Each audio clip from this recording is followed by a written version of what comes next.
Hi guys, I hope you're all doing well. So today I'm going to be filming my winter beauty pics. I'm going to try really hard to refrain from using words like autumnal and berry and all of those kind of big blogger cliches. I'm sure they will creep up in there somewhere. It's going to be like some super hydrating skincare, some just kind of really warm, rich makeup tones and some nail colours as well that I really enjoy using. Now that the weather has got a bit colder and it's got a lot colder here, I don't know about everywhere in the UK, but it's just absolutely freezing here at the moment. I just want to apologise because I'm filming in the front bedroom today and I swore that I would never ever do that again after last time because it just gets so noisy in here, but this is by far the warmest room in the house today and I'm just all about that warmth and comfort at the moment. So I'm going to begin with makeup and I have two eye products here.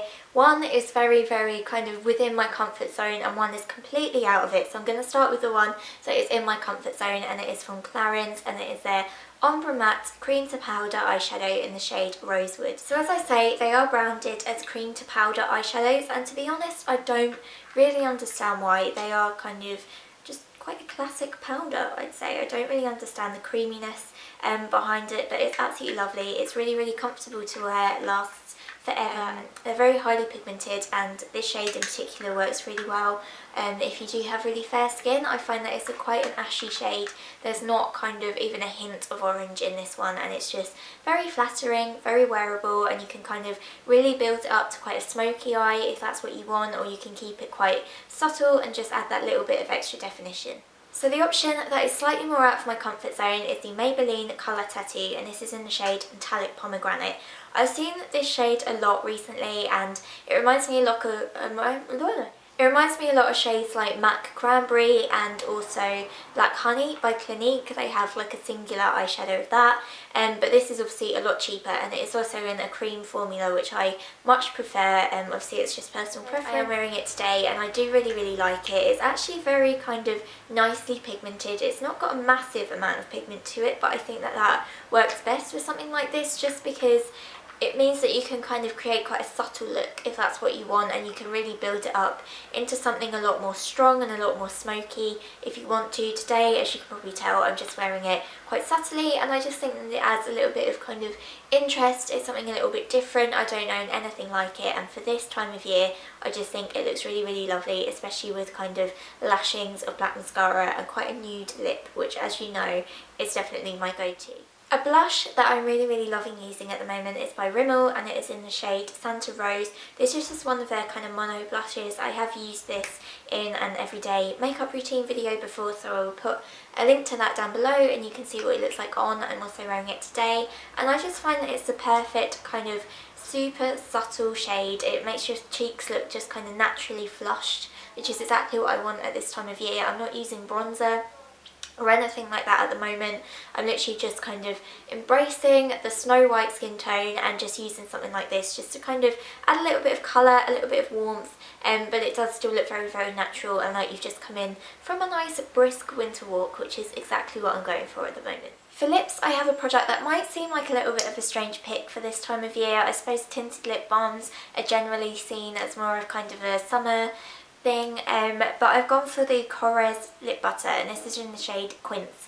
This is such a gorgeous kind of deep pink shade. The benefit of using a tinted lip balm at this time of year is obviously that they keep the lips quite hydrated. If you do have problems with kind of dry chapped lips as the weather gets a little bit colder, as I do, then these are kind of the perfect option, and for me the Korres ones are just the cream of the crop. I then have three nail colours to talk about. Two are from Essie and one is from Technic.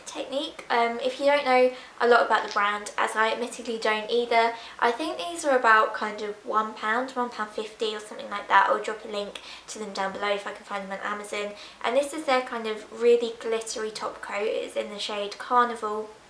And this is what I've gone for on a kind of seasonal basis for the past couple of years now. It's got obviously a lot of different multicoloured glitters in it, which are perfect for me just because I don't really wear glitter nail polishes all that often. I have started very early this year. I'm not sure quite why because they're usually not my cup of tea, but I don't wear them all that often, so I just find that one that's got loads and loads of different colours of glitter in it is just perfect because it will just go nicely over the top of pretty much any colour in my collection. Like most kind of glitter nail polishes, this is really difficult to remove, but just for the price and for the convenience of it, I then have these two Essie shades. The first one is in Fishnet Stockings. This is a gorgeous kind of deep red. It's not quite burgundy, but it's definitely kind of a little bit darker than something like Hypanema or something like that, which is obviously quite a bright true red. This one is obviously just lovely at this time of year. It doesn't really need a lot of explaining, but I will say that because the Essie formula tends to be slightly hit and miss, I find that some shades last a lot longer on the nails and just work a lot better than other shades. This is one of the really good ones, so definitely worth going and checking out. Lastly, I have the shade that I'm wearing on my nails today, and this is Essie's Toggle To The Top. I did a blog post on this that should have gone up yesterday, I think, so I'll put a link to that down below so you can see it in a little bit more detail. But this is just perfect. It's this kind of deep burgundy shade that has all this kind of tiny little bits of red glitter suspended in it. I just think that it's quite subtle actually, but it is obviously a very sparkly, very festive nail polish, and I can just imagine myself wearing this all winter long. Moving on to skin and body, and I'm going to begin with a cleanser that I haven't used in a really long time. I have mentioned it so many times before on my blog. I was completely in love with it like at the beginning of the year, and I kind of forgot about it for a few months, and it is the Clinique Take the Day Off Cleansing Balm.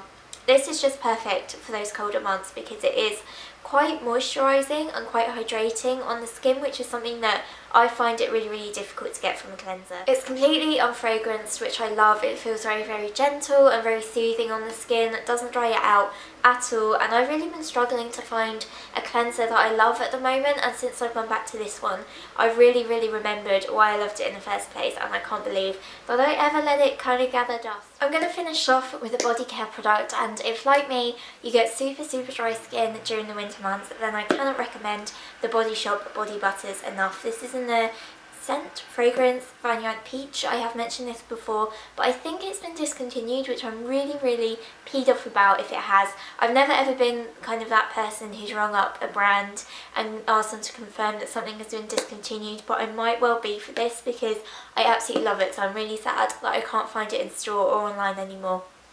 But I can confirm that the blueberry and the mango and pretty much all of them smell equally as divine. These also last a really long time, and I can't recommend them enough if you do suffer with dry, dehydrated skin at this time of year. That's it for my winter beauty picks. I really hope that you've enjoyed this video, and I will see you guys on Tuesday.